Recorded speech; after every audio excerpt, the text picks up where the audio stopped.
Assalamualaikum warahmatullahi wabarakatuh. Innal hamdalillah nahmaduhu wa nasta'inuhu wa nastaghfiruh wa na'udzu billahi min shururi anfusina wa min sayyiati a'malina. May yahdihillahu fala mudilla lahu wa may yudlil fala hadiya lahu. Asyhadu an la ilaha illallah wahdahu la syarika lahu wa asyhadu anna Muhammadan 'abduhu wa rasuluh. Allahumma salli ala Muhammad wa ala alihi wa ashabihi wa man tabi'ahum bi ihsanin ila yaumiddin. Ya ayyuhalladzina amanu taqullaha haqqa tuqatih wa la tamutunna illa wa antum muslimun. Ya ayyuhan nasu taqu rabbakum alladzi khalaqakum min nafsin wahidah wa khalaqa minha zawjaha wa batha minhuma rijalan katsiran wa nisaa'a.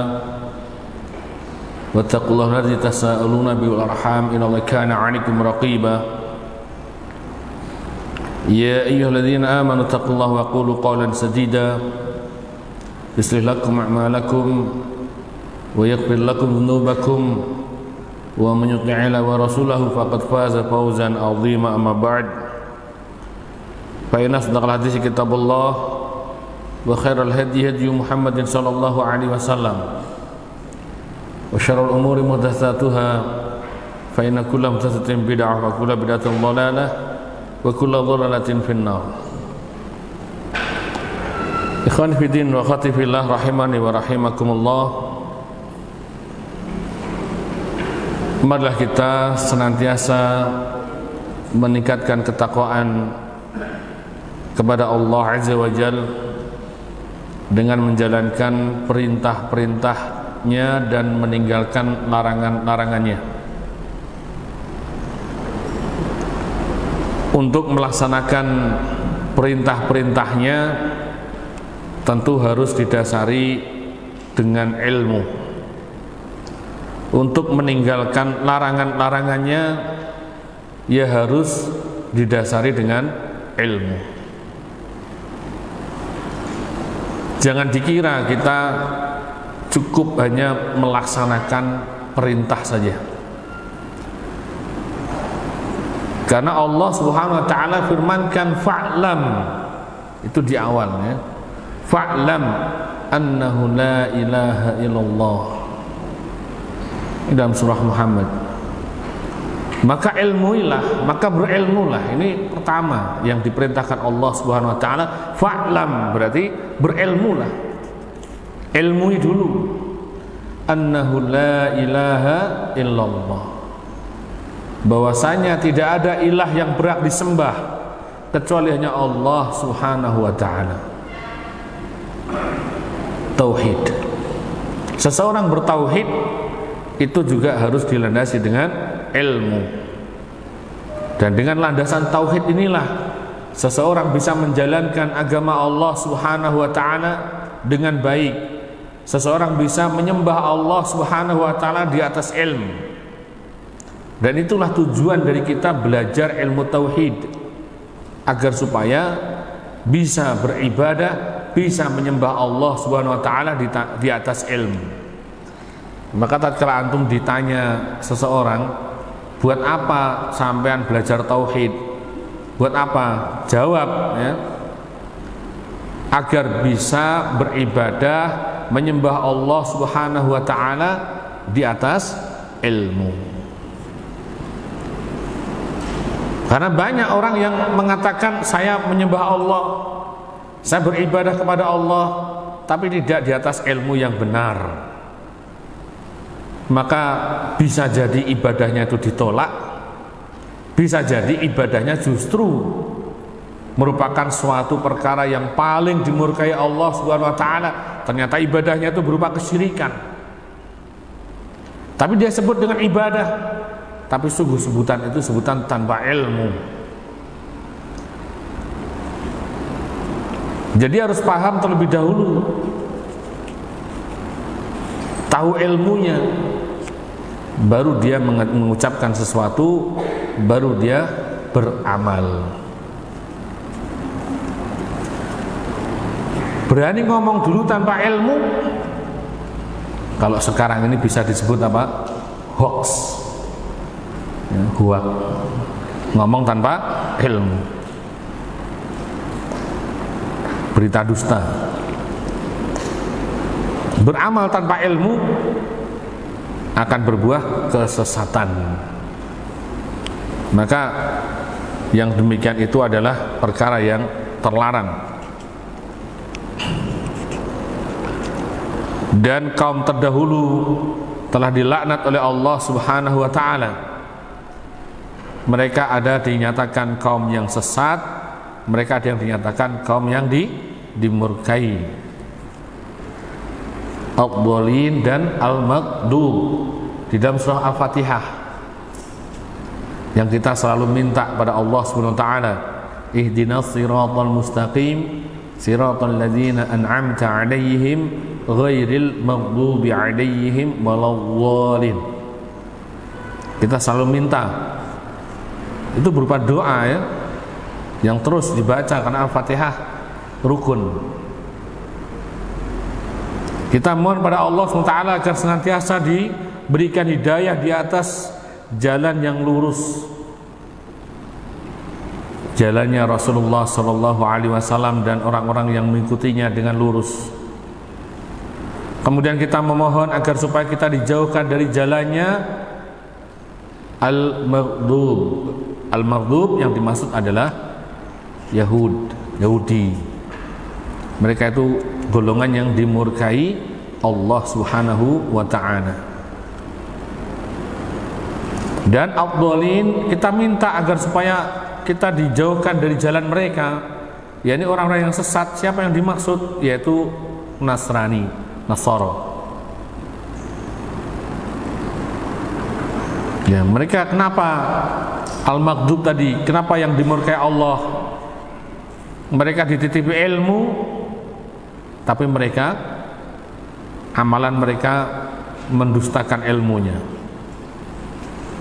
Mereka tidak beramal di atas ilmunya. Dia tidak mau mengamalkan ilmunya. Adapun orang-orang yang sesat, ad-dhalin, Nasara, mereka tanpa ilmu tapi banyak beramal. Amalan-amalan mereka didasari dengan tanpa ilmu. Maka dinyatakan bahwa itu adalah golongan yang sesat. Dia jelas tersesat. Seseorang melakukan suatu perbuatan tapi tak punya ilmunya ya. Maka dua-duanya ini bukanlah golongan yang baik. Yang satu dimurkai Allah, yang satunya sesat.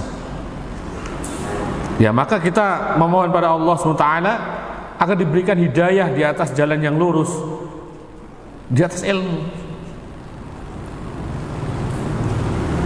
Ada yang berpaham berkaitan dengan tema kita di pagi hari ini, ya, ta'addud atau poligami.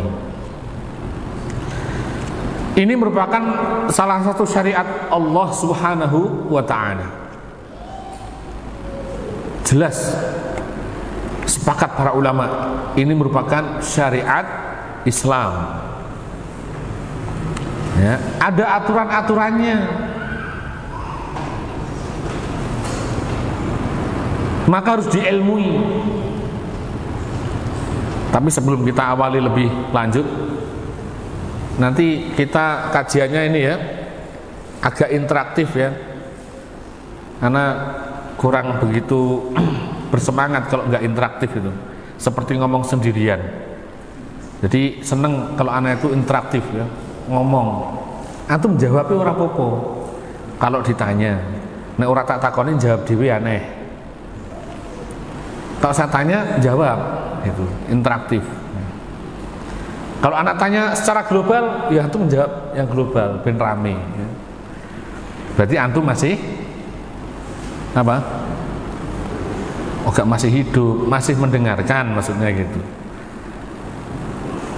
Kadang gini ngomong tekan aduh, sinkronis tekan lebih jauh lagi. Gitu. Saya ngomong sampai bab 2, situ udah sampai Pulau Kapuk. Gitu. Kan lebih jauh lagi itu, udah pada tidur. Anak tanya ke antum, poligami ini termasuk bagian dari agama Islam enggak ini poligami ini? Ta'adud ini loh. Ini termasuk bagian dari syariat Islam apa enggak? Jawab sih. Kita sebelum mulai loh.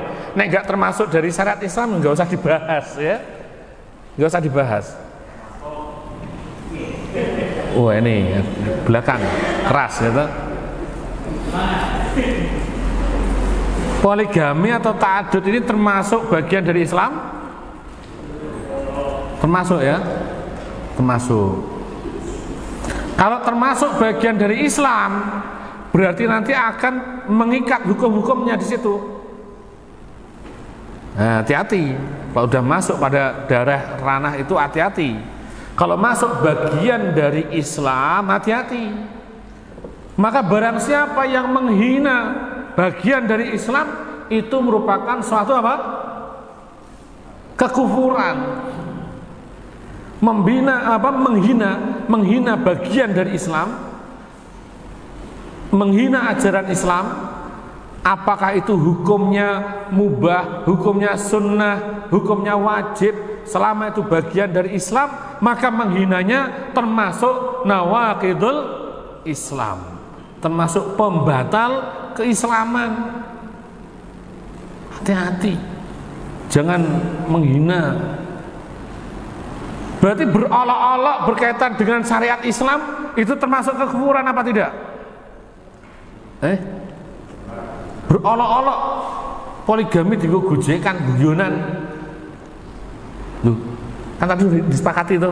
Antum itu tak geret ke situ biar so paham. Pertanyaannya simpel, poligami ta'adud itu termasuk bagian dari Islam apa tidak? Termasuk. Termasuk bagian Islam, hukum berlaku di situ.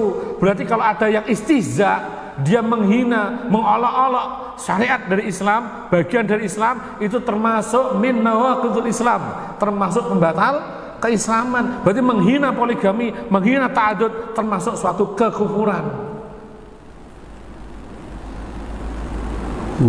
Ngeri ya, ngeri. Itu harus dipahami dulu. Nah, sudah paham seperti itu, ya, mbok diilmui, dipelajari. Ada juga sebagian yang mengatakan bahwa saya tidak usah mempelajari itu, saya tidak mau mempelajari poligami, saya tidak mau mempelajari ta'adud karena itu bertentangan dengan prinsip saya. Saya tidak suka dengan poligami, tidak suka dengan ta'adud, saya tidak mau mempelajarinya, apalagi mengamalkannya, melajarinya aja nggak mau. Ketahuilah, pembatal keislaman itu ada 10. Pembatal yang ke-10 ini golongannya. Ngeri. Orang-orang yang tidak mau, dia enggan, menolak, berpaling dari syariat, tidak mau mempelajarinya, tidak mau mengamalkannya, maka orang seperti apa? Batal Islamnya. Batal Islamnya. Gak main-main loh ini. Ada sebagian yang mengatakan, wah, materi yuk ngono. Aku males, gak usah belajar ngono. Seolah-olah menolak dari syariat ini. Lah kamu menolak? Oh enggak, saya enggak menolak. Saya cuma enggak mau mempelajarinya. Saya enggak mau mempelajarinya. Mengamalkannya, sukti. Apa meneh ngamalno? Wong saya belajar aja enggak mau. Hati-hati. Kalau sudah paham ini bagian dari ajaran Islam, bagian dari syariat Islam, jangan berpaling, jangan merendahkannya, atau bahkan jangan menghinanya. Diilmui biar supaya kita memahami syariat Allah Subhanahu wa ta'ala. Tak kenal maka tak takut. Iya, dalam kasus ini khusus ini, tak kenal maka tak takut. Wong sing kekendelen yo akeh ya. Tanpa ilmu berani beramal, tanpa pengetahuan berani beramal. Ora gelem belajar, sing penting ngamalno. tapi ngamalno tanpa ilmu. Sekarang contoh yang sering kita praktekkan saja dalam keseharian. Sholat misalnya, antum sholat tidak mau belajar, tidak mempelajari sholatnya, tapi antum bersemangat mengamalkannya. Sholatnya madhep ngetan, sholat duhur cuma 1 rakaat, itu niatnya ikhlas karena Allah. Sholat duhur cuma 1 rakaat, madhep ngetan, itu sholatnya diterima atau tidak? Antum yakin? Yakin ya? Berarti syariat iku nek digaya awur-awuran ora ditampa, walaupun niatnya ikhlas. Poligami ta'adud ini syariat atau bukan? Syariat. Berarti gak oleh awuran, paham ya? Iya, jadi bukan masalah seneng gak seneng. Kadang ummahat itu dikei disebari flyer seperti ini wis jumbul sik kajian mengerikan. Ini kiamat bagi wanita. Lah. Justru diilmui, anak juga dijapri sama ummahat itu. Ini 2 kali beruntun temanya mirip-mirip. Yang di Lamongan kemarin sudah seperti itu. Iki kok dibaleni nang Jenegoro, Ustaz maksudnya piye ngono ya. Aku dijawabri, Ustaz kok materi begini kok saya mengerikan. Saya kok ngeri Ustaz. Ngeri apa? Ana baca judulnya aja sudah ngeri Ustaz. Lah antum baca judulnya tok. Ya, didengarkan isinya. Kajiannya diikuti, didengarkan. Nanti kira-kira apakah ini menakutkan seperti bayangannya atau bagaimana? Loh, syariat Islam itu mulia. Syariat Islam itu mulia, adil. Allah Subhanahu wa taala itu maha adil. Tidak mungkin nggak adil itu. Kalau kita sudah menerima syariat Islam itu mulia, Allah Azza wa Jalla itu maha adil, nggak ada yang mengerikan, ya? Nggak ada yang mengerikan. Antum diperintah sholat itu mengerikan, disuruh takbir mengerikan. Itu sampai ini jadi piye? Kon ngono mengerikan. Nggak ada yang mengerikan. Dipelajari ilmunya agar supaya apa? Ya, tak kenal maka takut tuh sisa saya gitu. Nah, itu nggak ikut di sini nggak istilah itu. Tak kenal maka tak takut. Nah, kalau kita sudah kenal, takut itu maksudnya apa? Nanti kita setelah mempelajari ini, ngerti ilmunya, ngerti kriteria-kriterianya, sehingga takut untuk melanggar larangan Allah. Maksudnya itu loh. Ya, takut melanggar larangan Allah, bukan takut ta'adud. Loh, ini orang mbok rungono tenanan sampean mbek ngantuk-ngantuk iso dadi kleru meneh. Berarti kita harus berani. Loh, berani kok sik, berani netok. Kriterianya ada. Berani pun harus dengan ilmu. Nah, timbangannya juga harus kuat. Tadi sudah kita sebutkan, bukan awur-awuran. Timbangannya harus kuat. Ditimbang sing bener-bener. Ya, maslahat madharatnya. Cara nimbangnya bagaimana? Nanti ada ilmunya.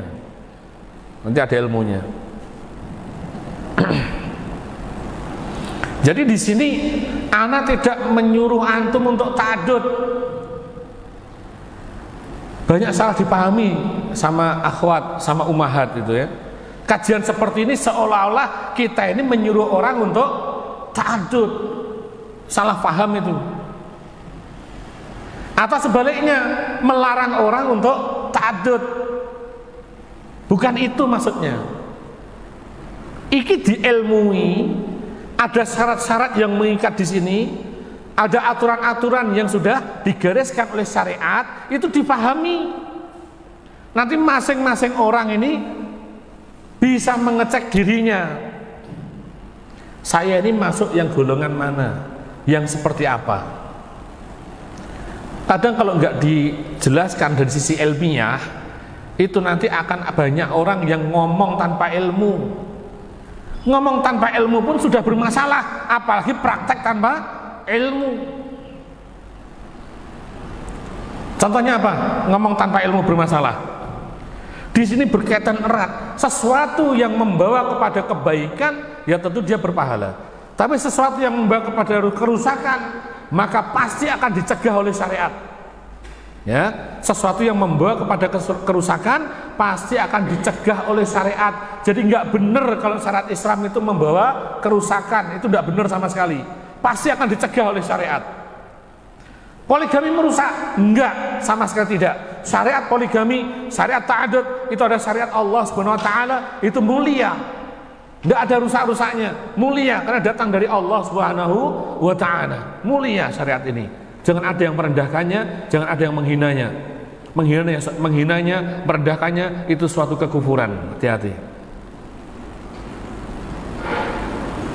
Lah yang membawa kerusakan itu apa? Oh, itu nyatanya bercerai, hancur keluarganya, anaknya nggak diopeni, istrinya ya nggak diopeni, dia poligami, rusak-rusakan.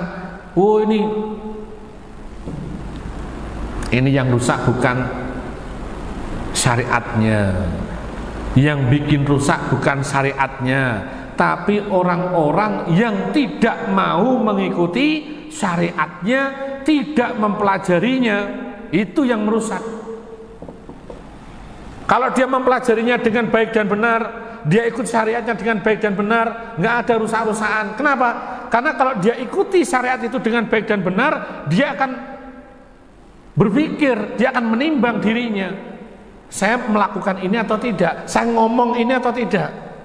Kalau ngomong ini bermasalah, membawa pada kerusakan, maka saya tidak akan ngomong. Kalau saya melakukan amalan ini, kalau membawa kepada kerusakan, maka saya tidak akan mengerjakannya. Jadi gambarannya seperti ini. Kita sekarang ini belajar mengilmui secara ilmiah syariat Allah Subhanahu wa taala yang berkaitan dengan ta'addud. Ada yang lain, misalnya jihad. Jihad ini Masya Allah ya, ini ibadah tertinggi jihad itu. Kalau tidak dipahami dengan baik dan benar, akan muncul pemahaman-pemahaman yang rusak. Ada orang yang disebut kata jihad saja takutnya nggak ketulungan, ya. Kalau disebut kata jihad, pasti teroris ini. Ya, padahal kita maksud jihad dengan ilmu, ya. Jihad dengan ilmu, jihad dengan harta. Bayangannya kalau jihad itu mesti paten-patenan, ya, saling bunuh. Bayangannya seperti itu. Harusnya dipahami jihad itu seperti apa, syarat-syaratnya bagaimana. Ada syarat-syaratnya, ada rukun-rukunnya jihad itu. Maka fikihnya harus diilmui ya. Sehingga kalau tidak tahu ilmunya, ya jangan ngomong, apalagi praktek ya. Di Palestina saudara kita dizolimi. Saking semangatnya, tanpa ilmu, tanpa belajar, langsung dengan sendirinya dia berangkat ke sana, mau saya gempur orang-orang kafir itu, berangkat, tapi nggak punya ilmunya, nggak punya bekalnya. Nyampe di sana, awaknya gering-gerian, demam, panas, pilek, malah jadi open-openan. Orang malah ngenteng-ngentengi, malah jadi openan. Kayak bedil, kayak sembedil. Di kalau nguncano granat meledos dewi, gitu, malah gak karu-karuan. Gitu. Butuh persiapan yang baik. Dan jihad itu gak sembarangan. Jihad itu ibadah tertinggi yang pasti Allah Subhanahu wa taala akan memberikan aturan-aturan yang menyelamatkan manusia dari kerusakan. Gak sembarangan ya. Maka gak boleh syariat ini dihina, gak boleh. Jangan jihadnya yang dihina, direndahkan, gak boleh. Menghinanya itu satu kekufuran. Ini syariat Allah Subhanahu wa taala, di ilmu yang benar. Jihad itu jadinya seperti apa? Lah akhirnya paham, Masya Allah, ternyata jihad yang dimaksud seperti ini. Indah sekali. Sama dengan syariat-syariat yang lain. Ya. Orang yang belum melakukan sholat, belum mengerjakan sholat, artinya memang dia nggak sholat ya, sama sekali artinya. Dia belum mendapatkan hidayah untuk mengerjakan sholat. Ya, ini suatu contoh orang yang belum mengerjakan sholat sama sekali, atau orang yang malas, dihinggapi rasa malas yang sangat sehingga dia malas untuk sholat. Orang seperti ini kalau tiba waktunya sholat, perasaannya bagaimana? Perasaannya gundah gulana dan rasa takut, kadang ada rasa benci, ya, macam-macam. Intinya dia tidak sholat. Orang yang seperti ini mengalami keadaan seperti itu, kenapa? Karena dia belum mengilmui sholat. Dia belum mengilmui sholat itu bagaimana, bagaimana keindahan sholat itu, nggak paham. Bagaimana tenangnya jiwa tatkala dia mengerjakan sholat, nggak paham. Nah, orang yang tidak paham, yang tanpa ilmu seperti ini akan muncul takut, benci, dan seterusnya. Sama syariat Allah, ta'adud juga sama. Orang yang tidak paham ilmunya akan muncul rasa benci, rasa takut, ya. Nah, seperti itu. Kecuali bapak-bapak, ya. Kalau bapak-bapak itu nggak ada benci-bencinya sama ta'adud itu, ya. Saya senang sekali, Ustaz. Materi ini nek bisa terus-terusan, gitu. Iya, karena apa? Tak kenal maka tak takut. Artinya ini ada batasan-batasannya yang harus dijaga.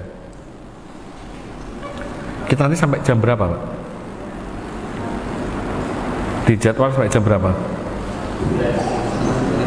10:30. Ya, masih 1 jam lagi.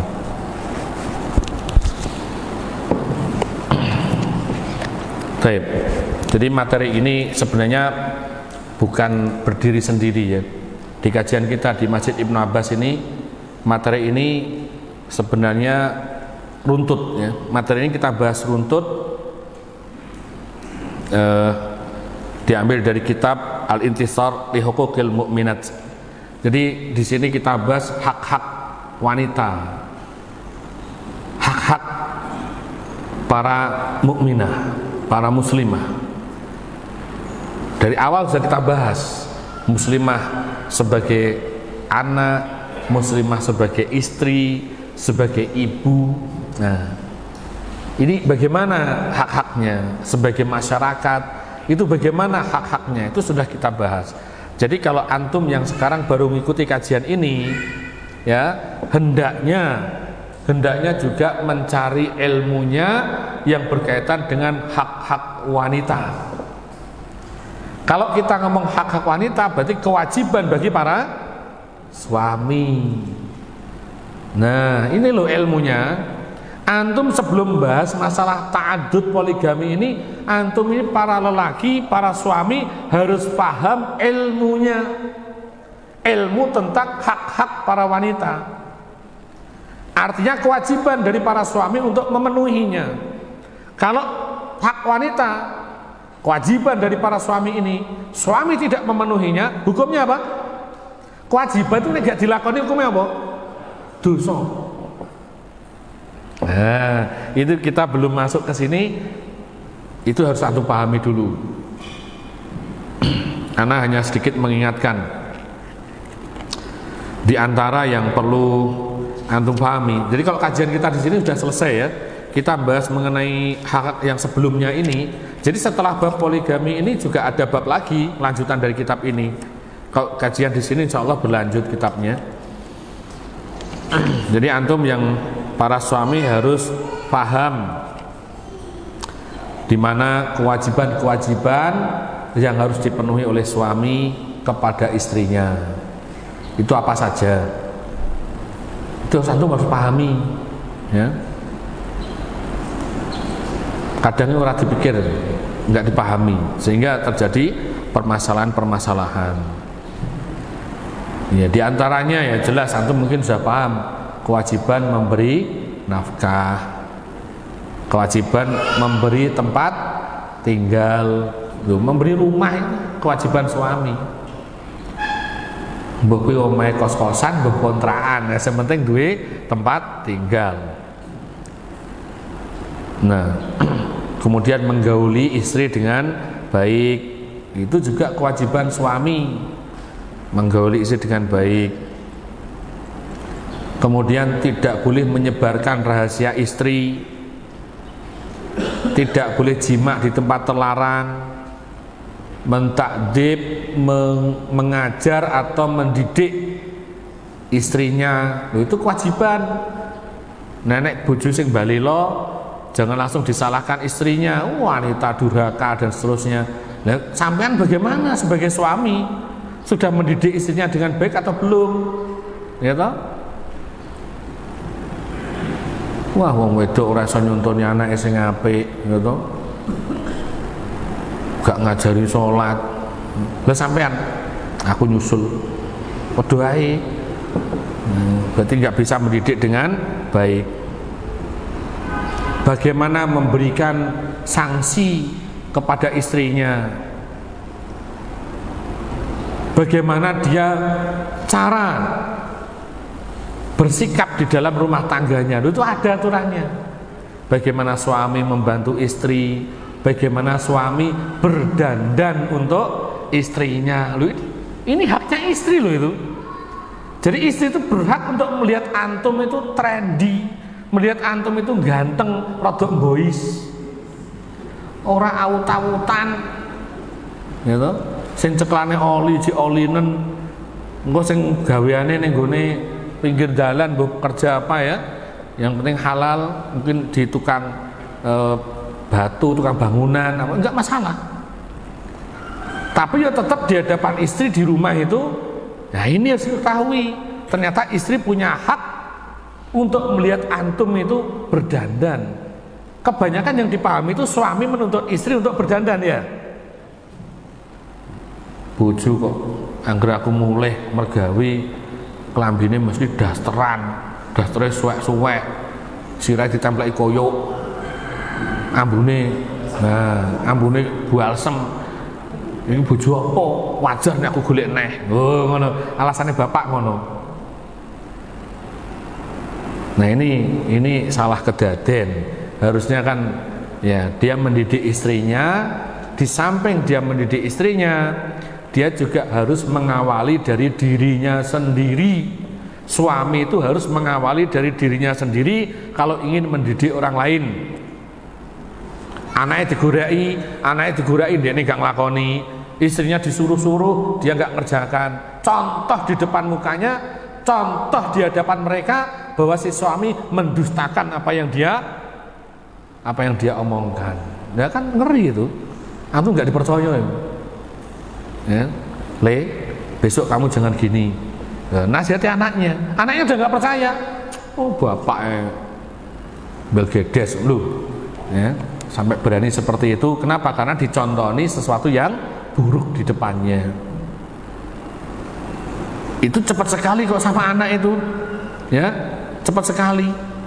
Anak antum itu, anak segini-gini ini cepat nyerapnya.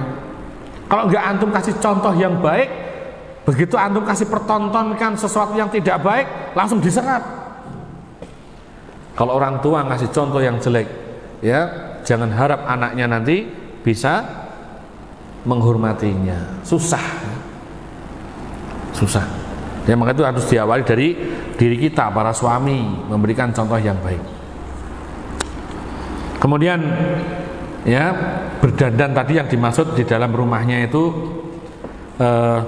untuk istrinya gitu ya, untuk istrinya dia juga berjumbu dengan istri, bercengkrama dengan istrinya itu dengan keadaan yang sangat-sangat mengenakkan, menyenangkan istri, itu loh. Ya, jangan kita menuntut mereka saja, tetapi kita justru tidak mengetahui perkara kewajiban ini. Kemudian membantu istri, yo kadang kala ya nggak apa-apa kalau istrinya sakit kita yang nyuci, kalau istrinya sakit mungkin kita yang memasak, nggak apa-apa toh. Suami kayak gitu, kadang-kadang itu nggak apa-apa. Ya Rasulullah dulu namanya itu dondomi pakaiannya itu. Ya ada yang robek itu ya beliau sendiri yang membetulkan. Nah ini menunjukkan apa? Jadi suami ini harus bersikap baik kepada istrinya. Ini semuanya diatur. Nah, nek itu antum sudah paham, nah ini loh. Nek itu antum sudah punya ilmunya, dasar-dasar untuk memenuhi haknya istri antum sudah punya ilmunya. Dalam arti antum sudah memahami kewajiban-kewajiban antum sebagai suami. Nah, baru kita bahas ini sehingga ini berkaitan gitu loh. Ini berkaitan. Saya katakan tadi ini bukan sesuatu yang berdiri sendiri. Kenapa? Karena di saat di materi ini kita sebut hak istri, anak tidak perlu menjelaskan satu per satu. Kan di bab sebelumnya sudah dijelaskan. Tatkala anak sebut di sini hanya satu kata kewajiban suami, berarti antum sudah ngerti, seret kewajiban suami. Enek swidak rolas itu. Antum sudah tahu itu. Jadi kewajiban suami bukan hanya satu tok. Sementing wis tak kei mangan wis beres. Enggak itu. Langsung di sini harus paham antum. Jadi di sini nanti kalau kita di bab masalah ta'adud ini tentu kita tidak menjelaskan satu persatu lagi, kecuali yang ada kaitannya kita jelaskan lagi. Yang nggak ada kaitannya ya secara global. Nah, tadi yang kita singgung masalah hak istri dan kewajiban suami itu pada asalnya antum sekarang punya satu istri, ya toh? Punya satu istri, berarti itu diterapkan ke istri yang satu ini. Paham maksud anda? Jadi hak istri antum penuhi, kewajiban antum kepada istri dilaksanakan, gitu loh maksudnya. Ya, sudah belum? Oh, sudah ya, alhamdulillah ya. Supaya cari aman ngomong sudah. Alhamdulillah ya, dilaksanakan dengan baik, diupeni yang baik ya, punya istri satu ya, Masya Allah, sehingga istri itu benar-benar bisa menjadi ibu yang baik bagi anak-anaknya, antum bisa menjadi seorang suami yang baik bagi anak-anaknya, bagi istrinya. Nah, nanti setelah itu kuat, setelah itu antum melaksanakan semuanya, Masya Allah, antum ngelirik ke sini ketoke wis pantes sih. Nah, ngono lho ya toh, ngono. Saiki utange jek nduwendet ngono ape mikir-mikir ta'adud ae. Ya jelas antum gugur di awal toh Pak ya. Gugur di awal. Ya. Apa nek cek diberi bank detail wal yadzubillah ngono kae ya. Bank BCA, bank cicilan ajeg. Senenan, Rebunan, Kemisan, enek ya. Jumatan. Bang niku ora nek prai-praine kok. Sampeyan turu itu diobrak-obrak itu. Nek wis koyo ngono ki ora usah mikir-mikir ta'adud ya. Ana dulu pernah kisah nyata dari ta'adud awur-awuran ya. Kisah nyata dari ta'adud awur-awuran tanpa ilmu. Kisah nyata. Jadi suatu ketika ada yang mengajak berbisnis dengan saya. Ya, dia ini seorang tukang becak. Nah, dia menjalankan harta titipan dari saya untuk dibisniskan. Artinya ada satu bisnis itu, ya, misalkan jual beli A gitu kan. Nah, itu dibawa pikiran saya untuk membantu ekonominya, biar supaya nanti kalau dapat untung bisa nanti untuk membantu keluarganya, kan gitu. Udah itu jalan. Ternyata bagi hasilnya tidak lancar. Terus anak cari ke rumahnya, ternyata habis semua. Jadi istilahnya barang yang saya titipkan ke dia itu habis semua. Lah uangnya mana Pak? Sampun telas. Jadi uangnya habis. Lah terus urusannya gimana? Urusannya ini gimana? Sekian juta ini habis gimana? Mboten usah khawatir Pak Ustadz. Ya, saya punya becak. Loh. Lah iya, sampean kan tukang becak. Lah itu buat apa? Saya punya becak 2. Nanti becaknya yang 1 buat Ustadz. Lah buat apa? Buat Ustadz jual untuk nutup uang yang dititipkan ke saya itu. Ya misalnya ya, taruhlah ini saya simpelkan aja, taruhlah uang yang saya titipkan untuk modalnya dia itu katakan ya 1 juta misalnya gitu, misalnya ini 1 juta, itu lebih itu, ya 1 juta. Nah becaknya dia itu menurut dia becaknya itu harganya 2 sampai 3 juta. Udahlah Ustadz, becak saya ini kalau dijual mungkin Ustadz tawarkan 2 juta itu orang yang beli sambil merem. Artinya sambil merem itu mesti geleming gitu. Nah disitulah akhirnya saya menjadi penjual becak. Anak ini biasanya ngajar seperti ini, tapi mau nggak mau di hari itu saya berkamuflase menjadi tukang penjual becak itu. Aku nganggo becak wira iso.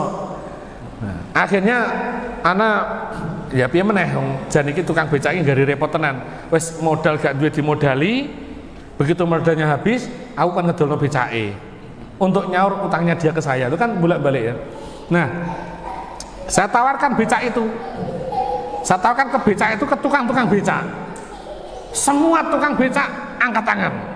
Enggak ada yang tertarik. Loh, kenapa Pak?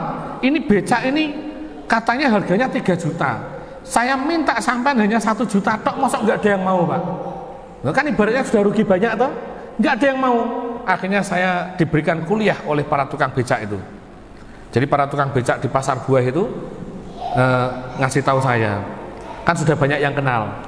Ustadz, begini Ustadz perlu ketahui. Waduh, ilmu ya wes gak apa.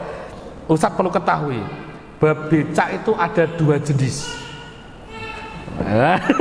Jadi ada secara apa fitafsili ya, ditafsir, diperinci. Becak itu ada 2 jenis. Yang satunya becak cakran, yang satunya becak baderan. Wah ini ciri-cirinya apa? Ini becak cakran itu ada logonya ini, yang satu baderan ada gambar iwak bader. Tak lihat besinya itu, ternyata betul besinya ada gambarnya itu, ada gambarnya iwake. Iya, wah iki aku gak ngerti ilmu nih. Nek cakran ini mahal loh saat yang 3 jutaan. Kalau baderan, wah 500 aja nggak mau. Waduh itu. Lah terus becak saya ini becak yang mana? Itu baderan Ustaz. Akhirnya ya itu, anak memang belum punya ilmunya itu. Akhirnya ya tertipu anak. Tertipu karena belum punya ilmunya. Ya wis. Ya memang bukan bidang saya. Dan sebenarnya anak sendiri juga tidak ingin jualan becak gitu loh. Ini karena bantu dia aja. Terus anak kembali ke orangnya, Pak ini katanya seperti ini. Itu Ustadz itu nggak punya uang itu, yang punya uang tetap ngeyel begitu. Akhirnya ya sudah, apa adanya itu kita jual. Tetap nggak bisa nutup utang-utangnya dia. Saya datangi ke dia, Pak gini Pak, ini kan becaknya payu, laku kurang dari, jauh dari harapan. Becaknya itu laku waktu itu hanya 150.000. Ya nek dihitung peleke apa-apane ya jane yo gak nutut, tapi itulah yang mau cuman 1 orang itu pun hanya 150.000. 150.000 dicicil selama 3 kali. Jadi becak itu becak utuh loh ini, masih bisa ditumpaki api, enak becaknya. Tapi yo mau laku 150.000, saya dikasih uang 50.000 sama si tukang becak itu. Akhirnya tak lepas. Timbang aku yo mumet. Nah, akhirnya 150.000 dikasih 50.000, berarti masih sisa berapa? 100.000 kan? 100.000 dibayar selama 2 bulan lagi. Jadi 3 kali cicilan lah, 50, 50, 50. 50.000 sudah ketangkep tangan, berarti anak dapat uang 50.000. Alhamdulillah, becake payu. Wangel ngedol becak itu. Nah, tak iklan ning OLX mungkin dia mbok payu mbok ora itu.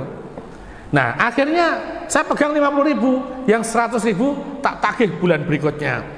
Saya tagih di bulan berikutnya, orangnya nggak ada. Tukang becak koyok presiden golek ini, angel jebule. Nomor WA aneh, mboten gak ada WA. Nah iki akhirnya ya dapat informasi ternyata orangnya ditangkap polisi. Jadi tukang becak yang beli becak saya itu, yang punya utang 100.000 kan berarti ya, itu ditangkap polisi. Kenapa? Karena selain becak dia sambi dodol togel. Wes ajur gak karu-karuan.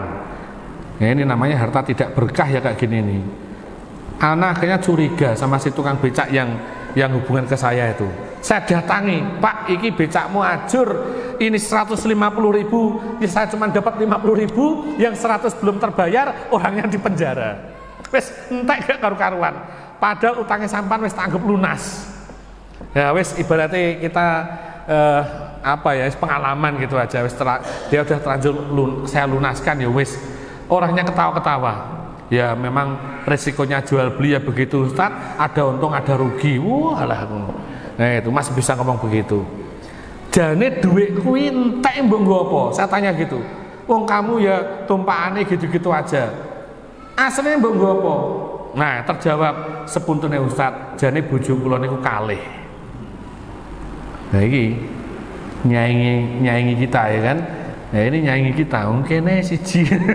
Kono tukang becak bojone loro, ya posisi permasalahannya sangat banyak, ya posisi finansialnya juga tidak mendukung. Nah ini berarti dia berani melakukan sesuatu tanpa ilmu, yang ada kemudorotan demi kemudorotan. Dan anaknya tidak hanya satu Pak, anaknya banyak. Istri yang pertama anaknya sekian, istri kedua anaknya sekian. Begitu miris ya. Tanpa ilmu itu. Ini berbuat seperti ini sesuatu yang merusak. Jelas sesuatu yang merusak. Kita lihat bagaimana kriterianya sekarang. Ya, kriterianya. Perintahnya, dalilnya itu ada di dalam surat An-Nisa ayat 3. Ya, mungkin antum sudah banyak yang hafal ya. Karena sering disebutkan di berbagai media. A'udzubillahi minasyaitonirrajim.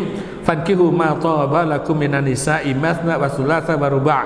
Fa in khiftum ala ta'dilu fawahidatan. Maka nikahilah wanita-wanita yang kalian senangi 2, 3, 4 atau 4. Jika kalian takut tidak dapat berbuat adil, maka cukup seorang saja. Pernah dengar ayat ini kan? Ya pernah. Mungkin dijadikan sebagian orang ya ini untuk memerintahkan untuk berta'adud. Kita lihat dulu bagaimana para ulama menjelaskan tentang permasalahan ini. Apakah hukum dari ta'adud itu? Menurut Syekh Mustafa Al-Adawi, beliau mengatakan ta'adud poligami itu disunahkan. Menurut Syekh Mustafa Al-Adawi, beliau menyatakan bahwa ta'adud atau poligami itu hukumnya disunahkan menurut beliau. Tapi koma, kudu di koma, kudu di titik. Enek komane. Aja disunahkan tok selesai. Enek komane. Artinya disunahkannya tidak untuk semua orang. Nah ini. Ya, aja terus mulai sik lho. Saya Ustaz aku tak mulai sik. Aku wis krungu sunah seneng wis mulai. Belum selesai. Koma. Artinya koma apa? Bagi orang-orang yang memenuhi kriteria. Nah itu. Bagi orang-orang yang memenuhi kriteria. 1. Dia mampu berbuat adil terhadap semua istrinya. Itu yang pertama. Dia mampu berbuat adil terhadap semua istrinya. Ini dasarnya di surat An-Nisa ayat 3 tadi. Fa in khiftum ala ta'dilu fawahidatan. Jadi jika kalian takut tidak berlaku adil, maka cukup seorang saja. Berarti syaratnya kudu adil. Kriterianya harus bisa adil untuk semua istrinya. Nah adilnya seperti apa? Ya nanti ada pembahasan. Yang kedua, dia yakin tidak akan lalai. Dia yakin tidak akan lalai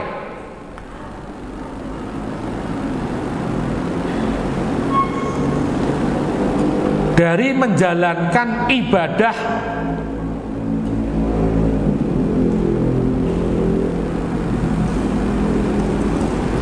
yang menjadi kewajibannya.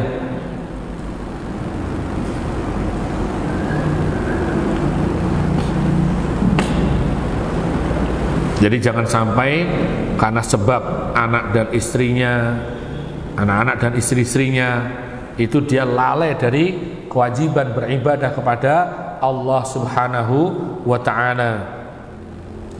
Ingat surat At-Taghabun ayat 14. A'udzubillahi minasyaitonirrajim. Ya ayyuhalladzina amanu inna min azwajikum wa auladikum aduwwan lakum fahdharuhum. Wahai orang-orang mukmin, sesungguhnya di antara istri-istrimu dan anak-anakmu ada yang menjadi musuh bagi kalian. Maka dari itu berhati-hatilah. Fahdharuhum, berhati-hatilah kalian dari mereka. Hati-hati, karena ada sebab anak dan istri yang semakin menjauhkan kita dari Allah Subhanahu wa ta'ala. Bisa istri mendapat suami yang jelek agamanya, atau suami yang mendapatkan istri yang jelek agamanya. Loh kok bisa? Ya bisa. Wong tadinya dia nikah mungkin tidak begitu memperhatikan hal seperti itu. Yang penting kelihatannya cocok, suka ya. Terus ketoknya cantik, ya. Ketoknya ganteng, terus kena dijak buah ya. Terus kena dijak buah ini, dijak ngono ae. Wah ternyata di belakangnya ya nggak karu-karuan. Ini banyak juga terjadi, sehingga menjadi fitnah. Dia semakin jauh dari agamanya. Wah ini bisa menjadi musuh bagi kalian. Yang ketiga,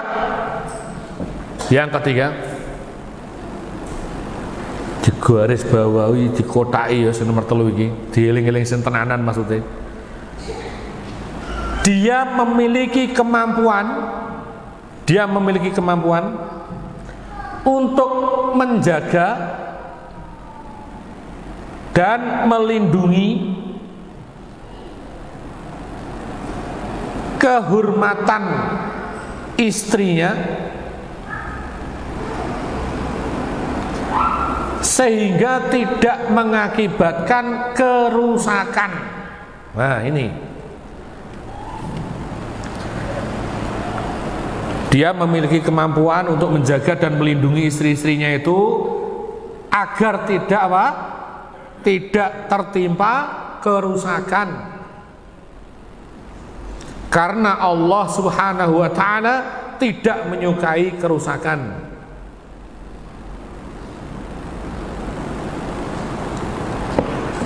Jadi jangan sampai terjadi setelah berpoligami yang timbul adalah kerusakan. Yang tadinya anak istrinya baik-baik, guyub rukun ya, baik-baik saja di rumah, adem ayem, suami pulang kerja disambut teh atau kopi kesukaannya, masya Allah. Nek seneng es teh ya senengane, ya, masya Allah ya. Oh Abi pulang, ya. Abi butuh apa? Oh, ngono loh, seneng ya. Suami pun seneng. Wah, pakaiannya dibantu, kaos kaki diuculi, masya Allah ya. Sepatunya diuculi, wah, dibuju enak ngono kuwi. Nah itu pas waktu istrinya satu. Lah pas waktu dia beristri lagi, ternyata itu semua lenyap, itu semua hilang. Yang berubah drastis. Yang terjadi perengut-perengutan ya. Yang tadinya disambut dengan kopi dan teh manis enak seger, si suami setelah ta'adud menjadi takut dan paranoid. Ngegek kopi sianida, digegek teh dicampuri, nah, tidak aman. Si istri juga begitu ya, akhirnya merasa tidak nyaman di dalam rumah tangganya. Nah, antum yang dari sisi dohir saja, dari dua gambaran yang saya ceritakan, yang pertama dan kedua ini, antum dari sisi dohir aja, nggak usah yang jeru-jeru, dari sisi dohir aja, itu indah dan baik mana kondisi yang pertama tadi sama yang kedua? Yang pertama, indah yang pertama. Ini kok diterus-teruskan, kondisi kedua ini diterus-teruskan, maka akan timbul kerusakan. Suami komunikasi dengan istri nggak jalan. Ada istri blokir nomornya suami, kejadian itu, gitu. Dibujuk akan pola blokir ae. Lho iki piye? Akhirnya jadi musuhan. Suami istri harusnya bekerja sama mendidik anak-anaknya, jadi musuhan. Anaknya juga diajari sama istrinya yang jelek, diajari durhaka pada bapaknya, ya. Kamu besok ya, kalau udah besar, kau laki-laki, ojo nyontoh bapakmu wis urusain nemen. Otomatis anaknya lihat bapaknya jadi kayak monster gitu. Monsternya teko. Udah nggak ada indah-indahnya kok seperti itu.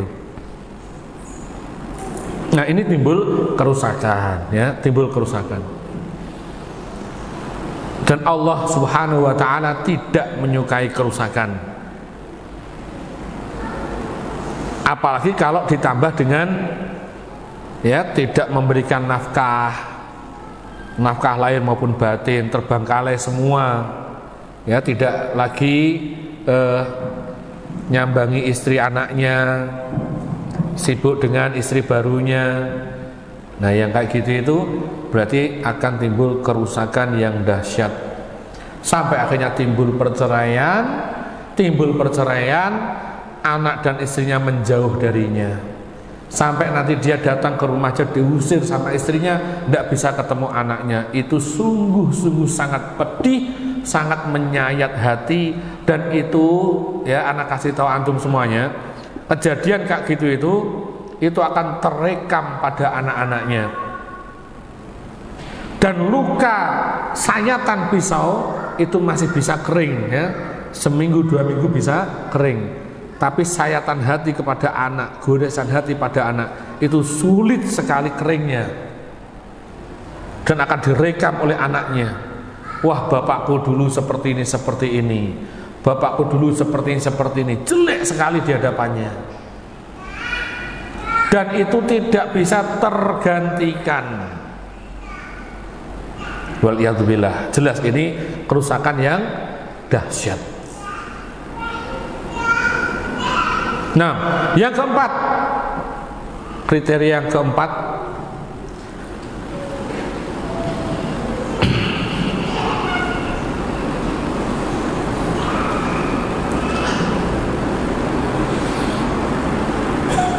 yang keempat ini diambil dari surat An-Nur ayat 33.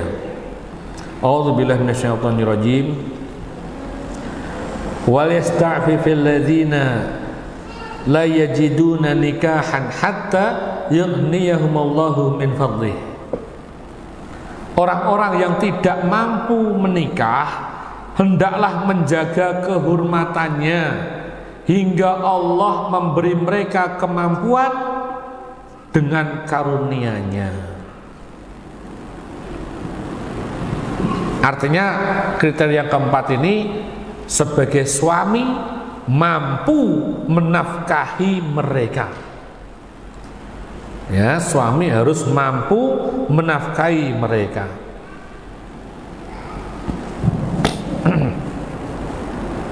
Ini pendapat yang pertama. Ayo, pendapat yang pertama apa tadi? Pendapat pertama, ta'adud atau poligami hukumnya sunnah, dengan catatan harus terpenuhi 4 kriteria ini. Ya, sunnah tapi dengan catatan kalau terpenuhi kriteria ini. Pendapat yang kedua, Syekh Muqbil bin Hadi Al-Wadi'i rahimahullahu ta'ala, beliau menyatakan bahwa hukum ta'adud atau hukum poligami tidak disunahkan. Tidak disunahkan, tetapi hukumnya mubah.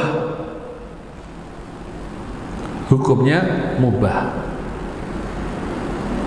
Mubah itu artinya boleh, dibolehkan. Jadi poligami itu hukumnya mubah, dibolehkan. Beliau menyatakan tidak disunahkan tapi mubah. Ini Syekh Muqbil bin Hadi Al-Wadi'i, termasuk ulama al-hadis ya, mutaakhirin rahimahullahu taala. Beliau yang di Darul Hadis Damaj, Yaman ya. Nah, jadi ada pendapat ulama ya kisaran antara mubah dan sunnah. Yang sunnah harus sesuai dengan kriteria-kriteria. Yang apalagi yang mubah, yang menganggap itu mubah pun juga harus sesuai dengan kriteria-kriteria.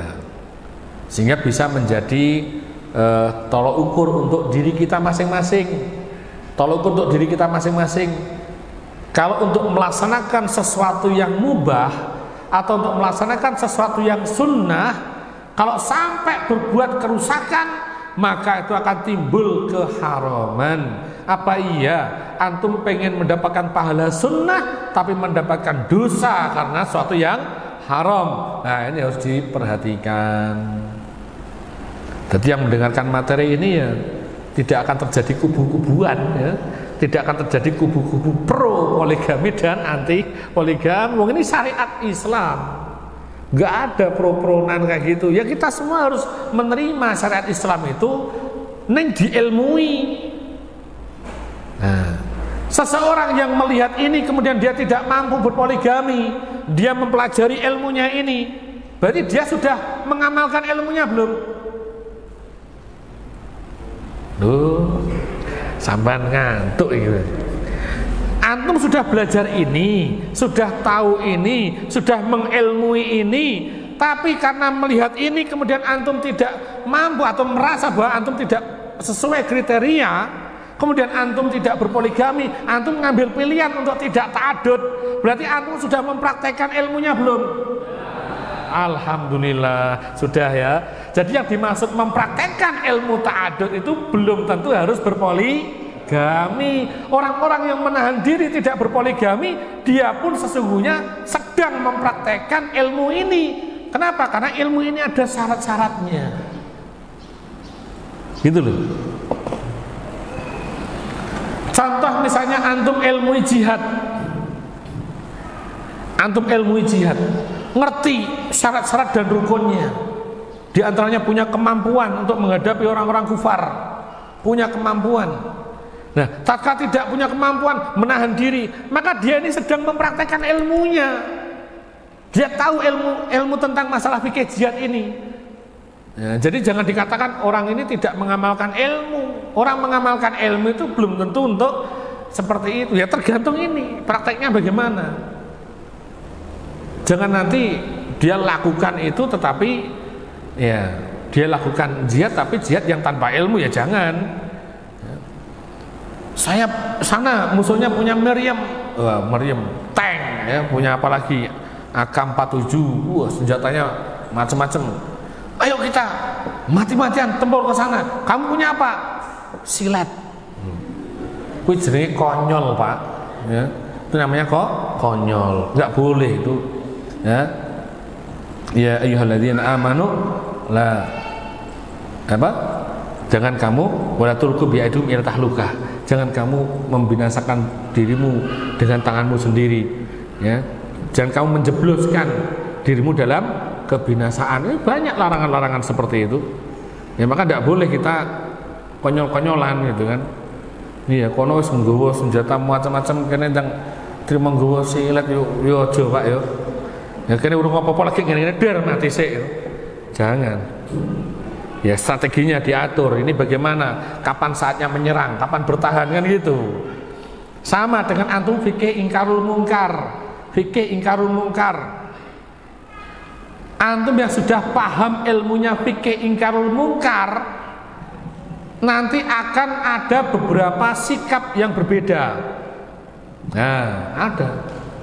Lihat ada orang yang pesta miras. Ada pesta miras. Rata-rata sing pesta miras gendo-gendo, toatonan, sing ketoke sangar-sangar ya. Ning pojokan-pojokan kampung atau di tempat-tempat yang samar-samar atau di tempat-tempat yang mungkin ya khususan buat mereka itu. Nah, itu kan kemungkaran ya, kemungkaran. Man ra'a minkum munkaran falyughayyirhu biyadihi. Ini ilmunya. Sabda Nabi sallallahu alaihi wasallam, barang siapa yang melihat satu kemungkaran, maka rubahlah dengan tangannya, rubah dengan tangannya. Tapi diilmui dulu, ada lanjutannya. Ya, man ra'a minkum munkar falyughayyirhu biyadihi fa illam yastati' fa bi lisanihi fa illam yastati' fa bi qalbihi wa dzalika dhaful iman. Itu ilmunya. Ilmunya ingkarul munkar di situ. Jadi kalau ada orang yang memiliki kemampuan, kewenangan, dia seorang aparat penegak hukum, mungkin dia seorang polisi atau satpol PP misalnya, yang memang tugasnya seperti itu, menertibkan jangan sampai terjadi penyakit di tengah-tengah masyarakat, namanya pekat. Nah, yang seperti itu ditertibkan, dia punya kewenangan, langsung dengan tangan mereka diobrak-abrik itu, ya, diobrak-abrik, diusir, ditangkap orang-orangnya dan seterusnya. Itu mereka yang punya kemampuan di situ. Berarti dia menjalankan amar ma'ruf nahi mungkar dengan tangannya. Tapi yang berdiam diri artinya tidak melakukan itu, jangan dikira tidak mengamalkan ilmu. Wong iki ngoja ngaji tok ae ning masjid bendina lek ngaji terus, nyatanya lihat pemabuk-pemabuk ya ora wani, kok gak wani jotosi apa piye. Bukan berarti yang mengamalkan itu terus mengamalkan ilmu, bukan. Ilmu ini harus dipahami. Ini ilmu apa dulu? Oh, ini berkaitan dengan hukum ingkarul mungkar, mengingkari kemungkaran. Mengingkari kemungkaran tidak mesti dengan tangan, bisa jadi dengan lisannya. Nah, dengan lisan mampu enggak? Ngomong sak kecap botolnya mumbul, duwer, aduh gak karu-karuan. Kono wong enem gawe digedi, kene miayat cilik. Para pemabuk, jangan kamu mabuk, orang sampai selesai ngomong dus. Ya, itu menimbulkan kemudorotan yang lebih parah ya, jangan. Nah, maka dihindari itu. Berarti nggak mampu dengan lisan. Dengan apa? Dengan hati. Dengan hati ya kita ingkari perbuatan mereka, kita tidak mendukungnya, kita membenci perbuatan itu. Jangan bertawun dengan mereka, nggak boleh tawun. Kono mendem orang yang kene, ya, takbir masjidnya datangi. Pak, masjid ben aman, Pak. Ya, iki lho cek kurang 2 botol, partisipasi, Pak. Datangi Pak Anam misalnya. Si Pak Anam bingung. Nek gak ngerti ilmune bingung. Piye iki, piye? Ngono iki ora usah piye-piye, wis jelas ora usah didukung. Karena selemah-lemah iman itu apa? Dengan hati. Dengan hati maksudnya piye? Ya tidak mendukung, jangan di situ ya. Kita membenci, jangan bertawun. Aja malah nguruni. Sesuk nek kurang rene ya. Malah mbok kei, malah rene terus. Ya, jangan. Ya, yang supaya ada batasannya. Ada batasannya. Nah, ini juga sama. Jadi yang tidak mempraktekkan itu jangan sampai dituduh bahwa itu tidak mengamalkan ilmunya. Kita ilmu ini diamalkan.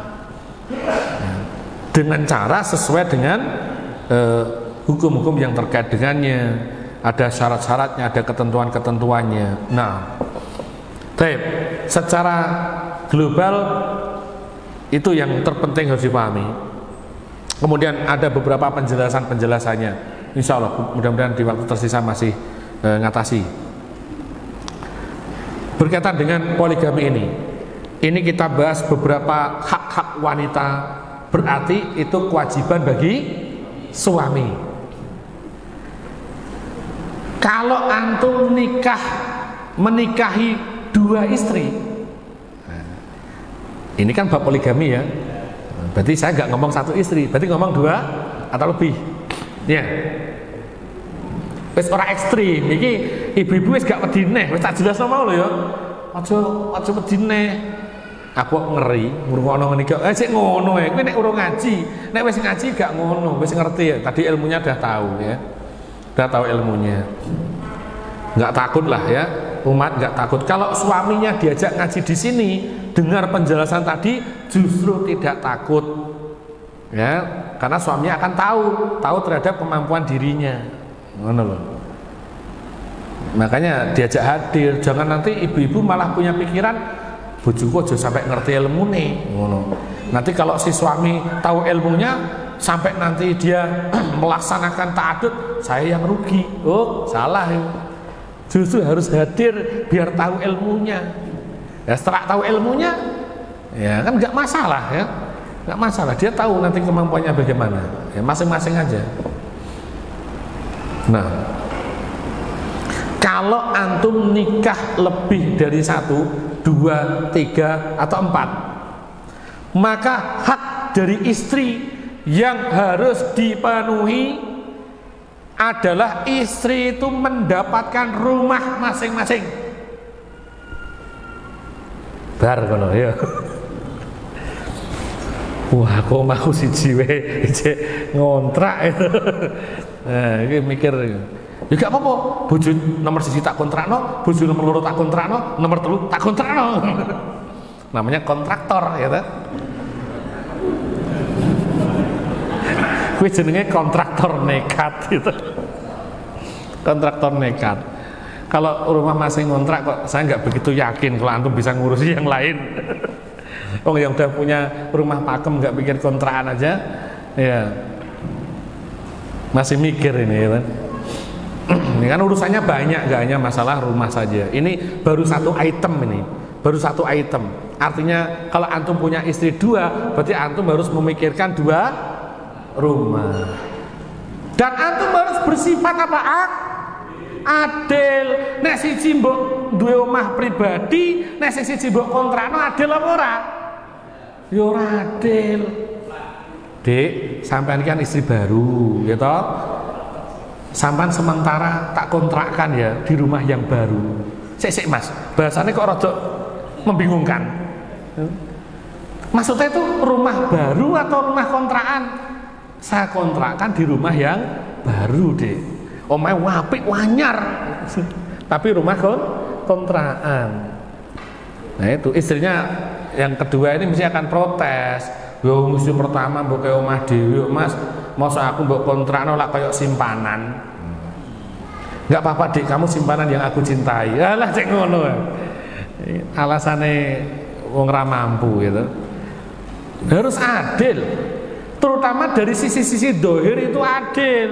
Kalau dari sisi batin, masalah cinta kita nggak bisa dituntut harus sama ya, nggak bisa. Masa enek timbangan cinta, gak enek toh? Nggak ada.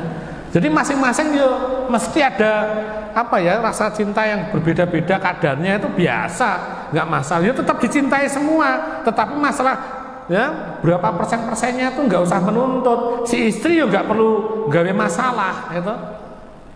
Bi, rasa cintamu kepadaku kira-kira berapa persen?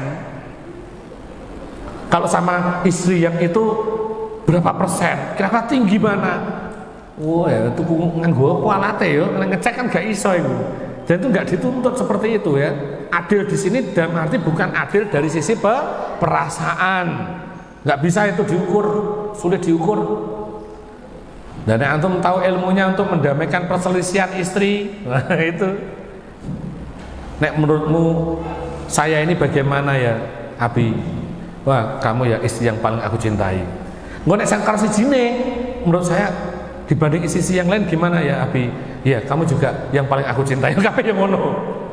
Ya karena nggak sama, itu nggak bisa diukur itu ya, nggak bisa diukur. Nah, yang seperti ini bisa diukur. Yang seperti bisa diukur. Yang satu dibangunkan rumah yang megah ya, yang satu dikontrakan kelas kambing gitu. Ya tentu itu sesuatu yang jauh sehingga nanti akan timbul ya perselisihan. Nah, yang jelas harus adil, satu dikasih rumah, satu kasih rumah.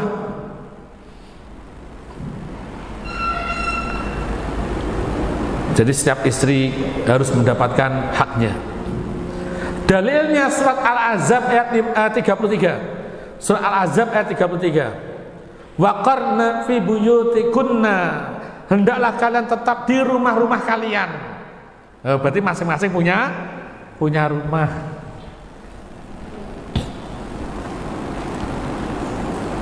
Kemudian surat Al-Ahzab ayat 34. Wadhkurna ma yutla fi buyutikunna, ingat apa yang dibacakan di rumah-rumah kalian. Disebut dengan jamak buyutun. Yang belajar bahasa Arab paham itu buyutun.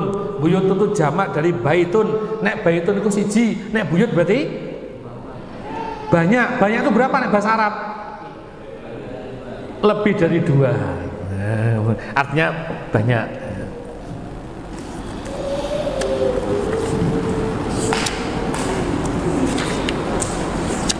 Nah, kemudian kalau punya istri lebih dari 1, dulu Rasulullah Shallallahu Alaihi Wasallam itu memberikan contoh yang indah. Beliau mengucapkan salam kepada para istrinya itu di pagi harinya. Semuanya ditemui di pagi hari, diucapkan salam padanya. Rasulullah mendoakan kepada mereka, mereka mendoakan kepada Rasulullah Sallallahu Alaihi Wasallam. Masya Allah ya, indah sekali. Ya, tapi hanya begitu saja. Adapun nanti menceloke kuwi berhentinya itu di tempat yang mendapatkan giliran. Ya, hanya nyambangi tok ya. Tapi beliau menginapnya itu di rumah istrinya. Kalau itu baru dinikahi, maka dia menginap di rumah istrinya itu. Kalau istrinya yang baru dinikahi ini seorang gadis, maka menginap di situ selama 7 hari 7 malam. Kalau istrinya itu gadis yang baru dinikahi, dia di situ selama 7 hari 7 malam. Baru setelahnya giliran itu dibagi seperti biasa. Jadi kalau baru nikah istri baru itu, maka di situ selama 7 hari bojo liyane gak oleh protes. Ya pancen ngono. Kalau gadis yang belum pernah menikah, kalau dia menikahi seorang janda, maka 3 hari di situ. Ya 3 hari.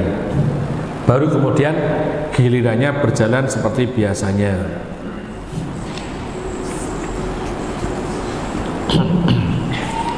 Nah, dalam melaksanakan giliran itu juga harus adil. Loh, Islam itu juagani jangan sampai timbul kerusakan. Sampai misalnya sudah berpoligami pun ada aturannya.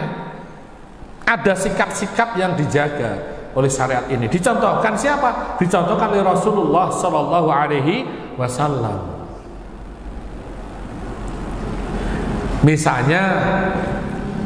Misalnya nih, istrinya 4. Misalnya istrinya 4. A, B, C, D. Misalnya sekarang hari Ahad gilirannya A, misalnya. Hari Ahad gilirannya A. Maka dia ini tidak boleh berada di tempat istrinya yang lain, kecuali kalau sebab yang sangat mendesak. Nah itu loh. Ini untuk menjaga konsep adil. Kalau jatahnya A yoning AC, dia tidak akan ke yang lain, kecuali hanya lewat saja. Kalau dia mau mampir, harus karena ada kebutuhan yang memang mendesak. Jangan nanti istri barunya yang D, kemudian jatah gilirannya A, B, dan C terdolimi, tidak boleh. Jatahnya istrinya yang A, istri yang pertama misalnya, harusnya dia di situ 3 hari misalnya, harusnya 3 hari. B, C, dan D, yang terbaru D, ya kan? Biasanya kan terus pengennya yang D terus, ya. Nah, terus jatahnya giliran A ini diselomot. Ya, nek awan ketok ning kono, nek bengi ketok ning kono, bareng bojone sing nomor ki wis turu, nyelinap ning gone omahe D. nyelinap. Jadi istrinya udah tidur, karena wis turu ya bagi. Nah, dia nyelinap di istrinya yang lain. Nah, ya, nyelinap ke sana. Kayak gini ini tidak boleh. Istrinya yang B dan C dan D ini istri sah. Istri sah. Ini kalau dia jima dengan B, C atau D yang dia pilih. Kalau dia jima di situ, ini dihitung zina enggak? Enggak toh? Enggak loh, itu istrinya. Itu istrinya, ya.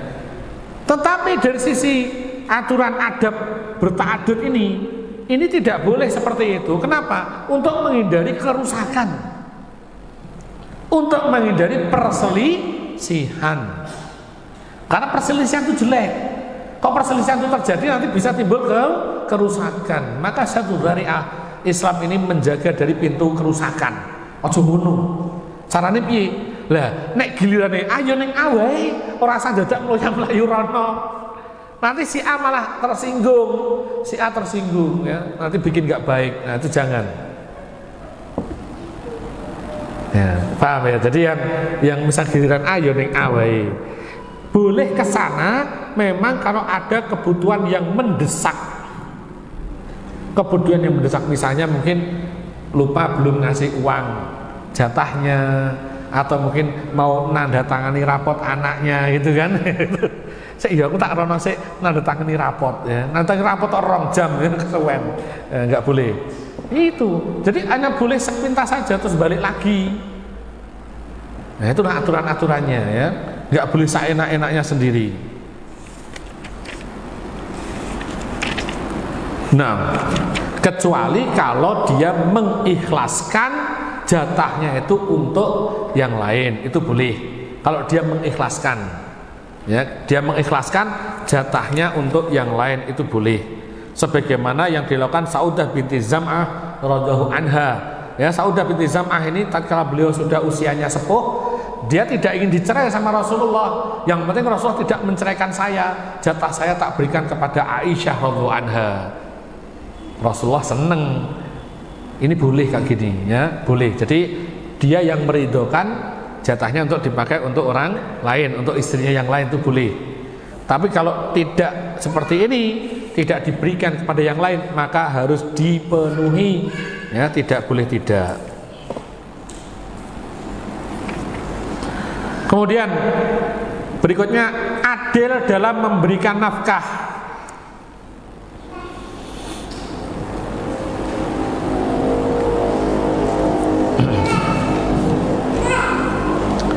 Adil dalam memberikan nafkah. Ini yang tadi kita singgung ya, nafkah ini jelas.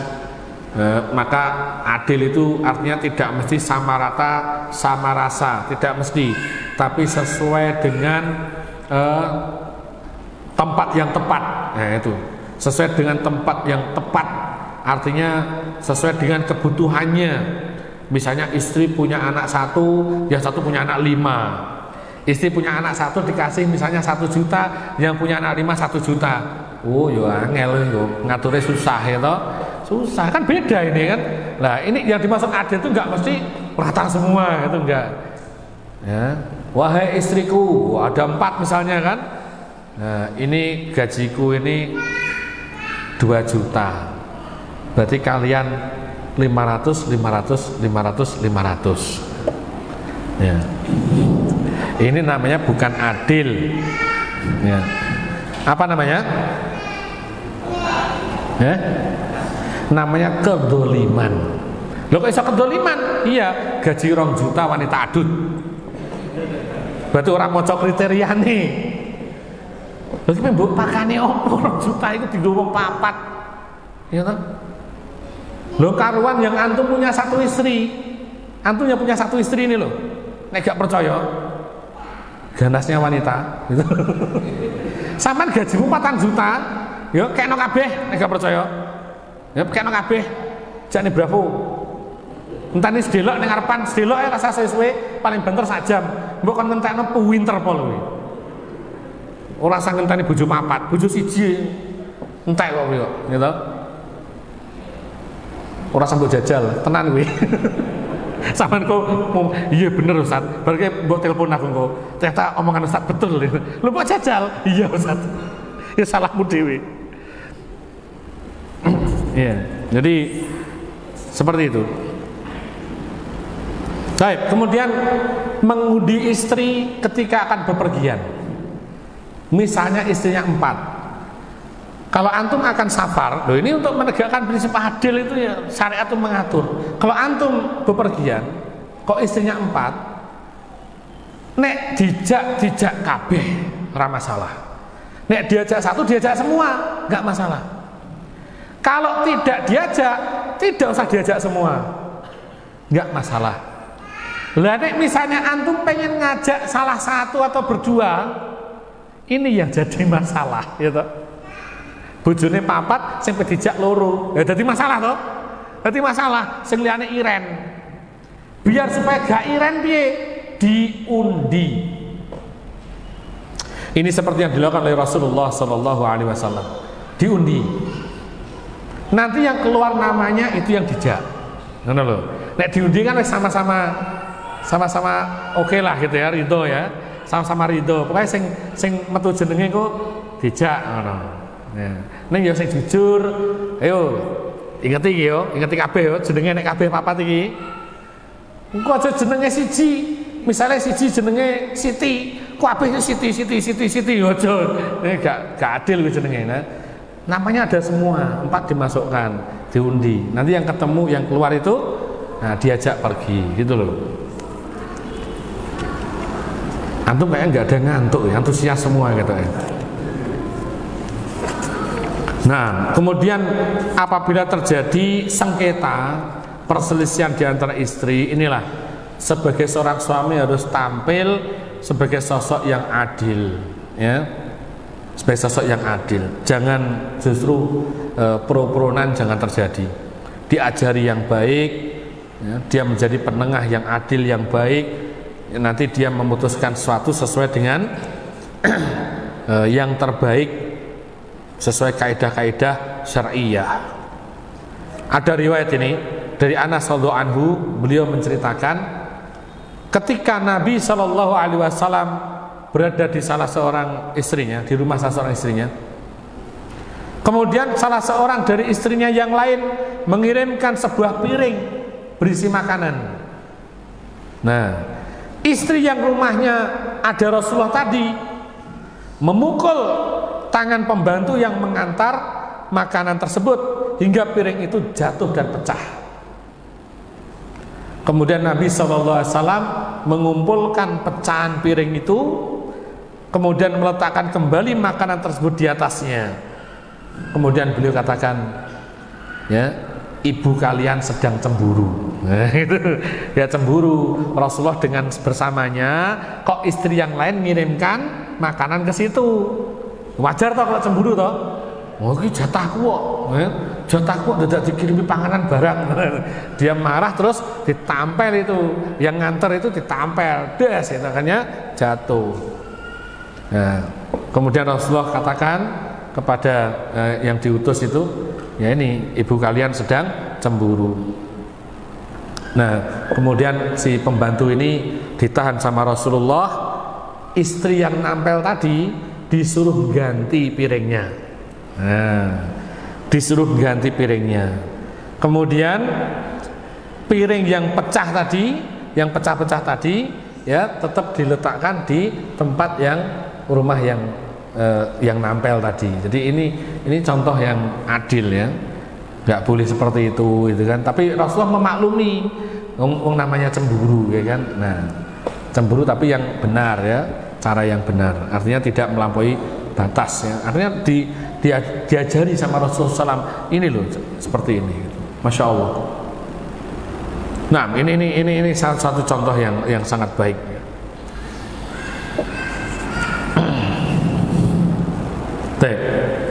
Jadi nasihat dari para ulama kita kepada orang-orang yang terburu-buru untuk melakukan ta'adud tanpa mempertimbangkan kaidah-kaidah syar'i, tanpa mempertimbangkan maslahat dan madharatnya, ya justru ini bisa menghancurkan keharmonisan rumah tangganya dan bahkan bisa meluluhlantakkan kebahagiaan yang pernah ada, ya, hingga berkeping-keping hancur. Nah, tentu ini dihindari, ya, harus dihindari.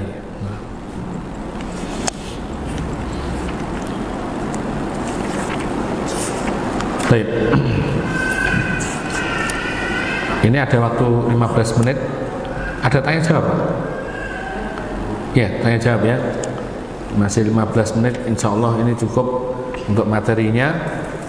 Ingat, yang namanya praktek ilmu itu sesuai dengan kaidah syar'inya. Jadi praktek ilmu itu belum tentu harus nanti bertaadud, jangan. Praktek ilmu itu sesuai dengan ini. Nah, ya, berikutnya tanya jawab.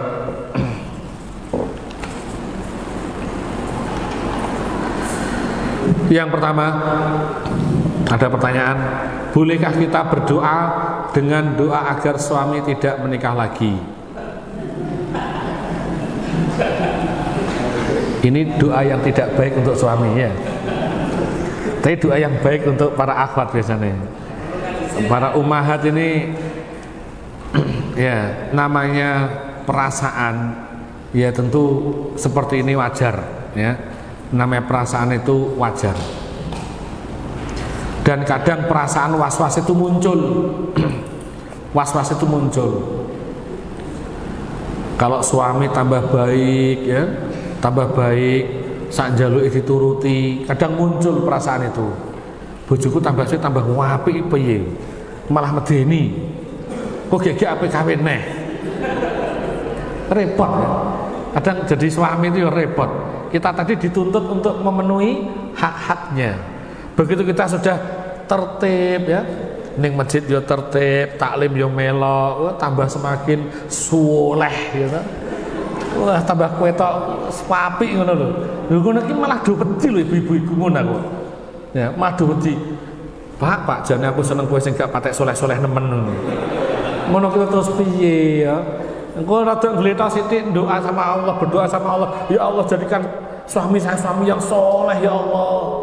Begitu dituruti, kita kok hawane perabi neh, lu ngono. Akhirnya dungane diganti, ya Allah dadekno suamiku aja soleh-soleh nemen. Kadang-kadang mendem ya malah elek. Ya malah elek nek kowe. Waliyadzubillah. Jangan. Itu bukan tolok ukur untuk menilai seseorang ini ta'adud atau bukan. Ini harus ditekankan. Seorang suami yang saleh, seorang suami yang paham hukum syar'i, nggak mesti dia akan berta'adud, nggak mesti. Ingat hukumnya antara mubah sampai sunnah. Ada yang menyatakan mubah, ada yang menyatakan sunnah. Kalau seandainya dia tidak melakukan itu, berdosa apa enggak? Dia mampu sesuai kriteria, nggak melakukan itu, berdosa atau tidak? Tidak. Dan ingat para ummahat, alasan terbesar suami tidak melakukan itu, kenapa? Karena sayang sama istrinya. Wah, istriku yang satu ini masya Allah, saya sangat menyayanginya. Saya tahu ini ta'adud ini adalah syariat yang mulia, nggak ada masalah dengan ta'adud ini. Saya juga mampu melakukannya, dan insya Allah nggak ada masalah. Istri saya juga setuju, masya Allah, ya, masya Allah. Tetapi saya ingin mempersembahkan untuk istri saya ingin nikah satu saja sama dia saja, misalnya gitu kan, agar dia bahagia dan seterusnya. Nggak apa-apa. Dosa nggak sih suami yang tidak berta'adud? Nggak berdosa, ya.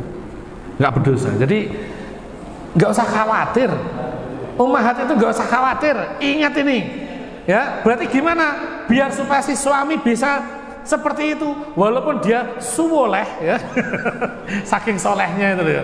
Kayak wong Jawa ngono, ya. Wangi tapi wangi, ganteng tadi ganteng, ayu tadi ayu. Jadi nek soleh tadi suwoleh ngono lho. Nah, walaupun suaminya itu suwoleh, ya, nggak usah khawatir ummahat itu. Caranya apa?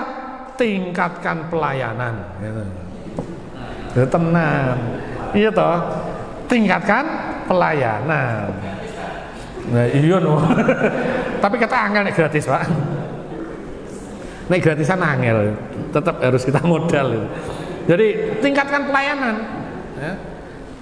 perawatan itu, tambah tua tambah ayu. Lho ngono lho. Lho kok bisa? Iya, karena itu yang menetapkan hati.